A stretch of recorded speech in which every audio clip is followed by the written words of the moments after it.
నగరంలోని స్థానిక నూతన ప్రెస్ క్లబ్ నందు జరిగిన విలేకరుల సమావేశంలో కనుపర్తిపాడు గ్రామానికి చెందిన పర్వతాల రమణయ్య మాట్లాడుతూ ప్రభుత్వ భూమి గత 70 సంవత్సరాల నుండి మా ఆధీనంలో ఉన్నదని వ్యవసాయం చేసుకుంటూ జీవనం సాగిస్తున్నామని పనుల నిమిత్తం బయటకు వెళ్లినప్పుడు వీఆర్ఓ సహకారంతో ఆక్రమించి నన్ను బయటకు వెళ్లగొట్టారని కావున అధికారులు పరిశీలించి న్యాయం చేయాలని ప్రభుత్వ అధికారులకు విన్నవించారు।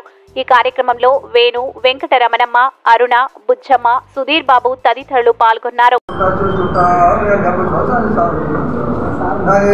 చేసి దాన్ని అమ్ముకుంటే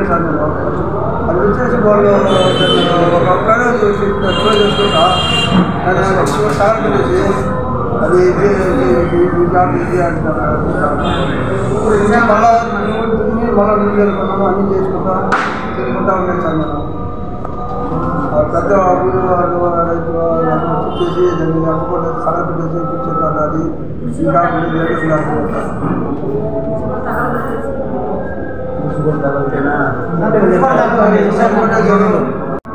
మాల మహానాడు స్టేట్ వర్కింగ్ ప్రెసిడెంట్ని నేను।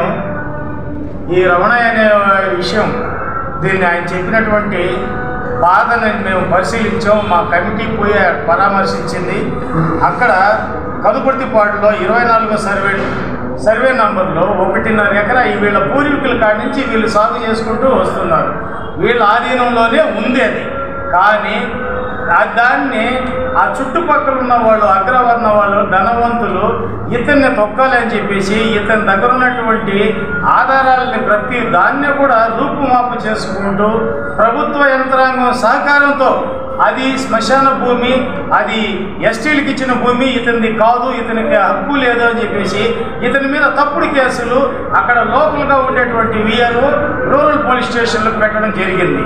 వాస్తవానికి ఆ 1.5 ఎకరా వీళ్ళ పూర్వీకులు సాగు చేసుకుంటున్నారు। దానికి సంబంధించినటువంటి ఆధారాలు ఉన్నాయి।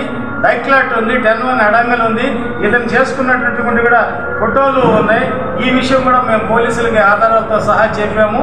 కానీ అక్కడ ఉన్నటువంటి రియల్ ఎస్టేట్ వ్యాపారస్తుల మాటలకి, ప్రలోభాలకి ప్రభుత్వ అధికారులు లొంగి ఒక దళితుడికి అన్యాయం చేస్తే మాల మహానాడు చూస్తూ ఊరుకోదని చెప్పేసి ప్రభుత్వ అధికారులకి హెచ్చరిస్తున్నాం। ఇతనికి న్యాయం చేయాలని కోరుకుంటున్నాం। బతుకు అనేది అది రాకపోతే బతికే లేదు। వాళ్ళిద్దరు ఏమైనా తెచ్చుకొని తాగి చచ్చిపోతారు। అది కానీ లేకపోతే దాని గురించి వాళ్ళు బతుకుతున్నారు। దాన్ని కబ్జా చేసి దాన్ని చేయాలనుకున్న ఆయన చేస్తున్నారు। వాళ్ళు దాన్ని అల్లాడి ఆటలు మేస్తున్నారు। దాని మీద ఎంతో వింటున్నారు కూడా। ఇప్పుడు వాళ్ళు కావాలని చేసి వాళ్ళని ఏదో ఒకటి చేయాలనుకుంటున్నారు। వాళ్ళు ఏదో ఒకటి చేసుకొని చచ్చిపోతారు। అప్పుడు ఎవరు బాధ్యత? వాళ్ళు ఎన్ని సంవత్సరాల నుంచి చేస్తున్నారు? ఇప్పుడు వచ్చి కుర్చీలు తగలబెట్టేసి, కంపులు పెట్టేసి, అన్ని తగలబెట్టేసి వాళ్ళని అన్యాయం చేసేసి, మట్టిపాలు చేసేసి వాళ్ళని గొంట్లకు దోసేయాలని చూస్తున్నారు। వాళ్ళకి ఆధారం ఏంటి? అదే కదా వాళ్ళకి ఆధారం। వాళ్ళ బతుకు అదే, తిండి అది సంపాదించి దాని మీద వేసుకోవాలా, పంట వేసుకోవాలి, అది రావాలి, అమ్ముకోవాలి, తినాలా। వాళ్ళకి ఆధారం అనేది లేదు। కూతురులైనా ఎన్ని సంవత్సరాల నుంచి చూస్తారు, చూడరు।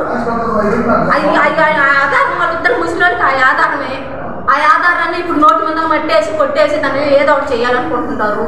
అది ఏదో ఒకటి మీరు అందరూ కలిసి ఏదో ఒకటి చేయాలని మేము కోరుకుంటున్నాము।